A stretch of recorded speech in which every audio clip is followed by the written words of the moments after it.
We talk about depression. Depression is not just sad mood or mood swings. It affects all aspects of person's life, so it's serious condition. Depression affects around 4% of world population, so it's considered common disease and it increases a major risk of suicide. That's why it's also important.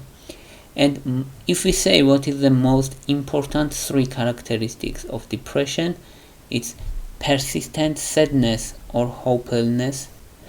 And if we say what is the most important three characteristics of depression, first will be persistent sadness or hopelessness.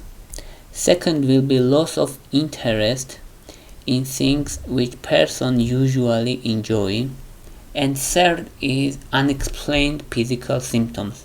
Pain, for example, unexplained pain, or weight loss, or weight gain. And if we want analogy, we can say that depression looks like driving in fog where you can't see road and you are disoriented and driving is difficult. Same is depression for mind in life, because everything looks like depressed and difficult to maneuver and driving in life. Now let's say about how patients describe depression, how we can spot depression easily. Usually patients say that they have feeling of emptiness, lack of motivation and joylessness. So that's how patients describe, and depression develops gradually.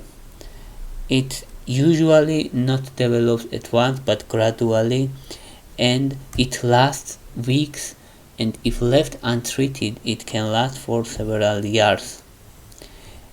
Most commonly depression affects young adults. Early 20s, for example, is most common age for depression, and 2 times common among women compared to men. Now let's say what is the causes of depression. It's multifactorial actually. First is serotonin level decreased. Serotonin is neurotransmitter in the brain, and when serotonin level drops it causes depression.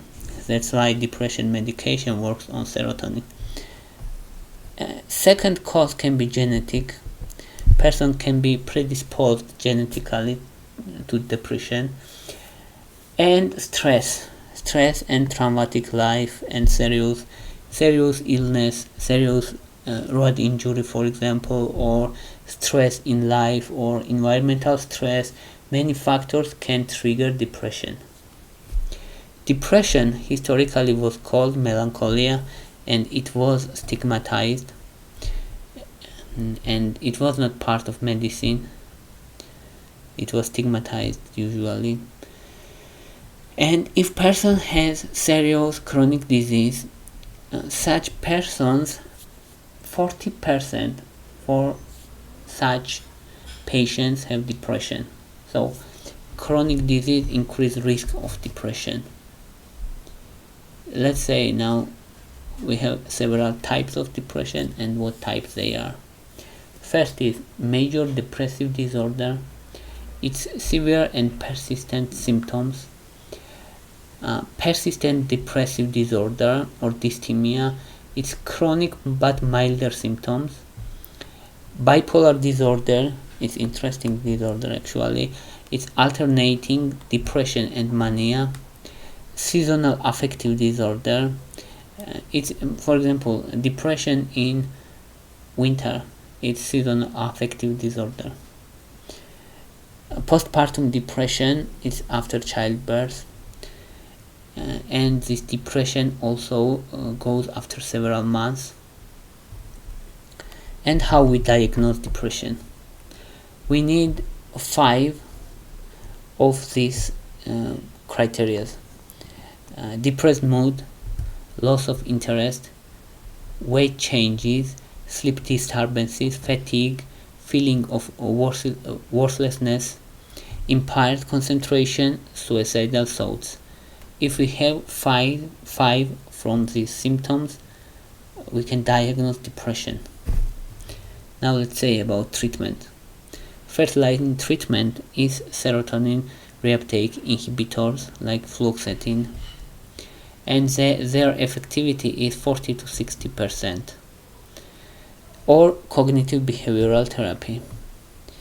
Cognitive behavioral therapy can be used in combination with antidepressants or alone. Both are possible. In severe cases, electroconvulsive therapy also useful, especially for elderly. We have also supplement St. John's wort, which has modest effectivity and modest effectiveness in many studies. That's why it's important and we're mentioning. That's all I wanted to say about depression. Thank you for your interest. Thank you for your watching. If you like my video, please thumbs up. If you like my channel, please subscribe. Thank you very much. Bye for now.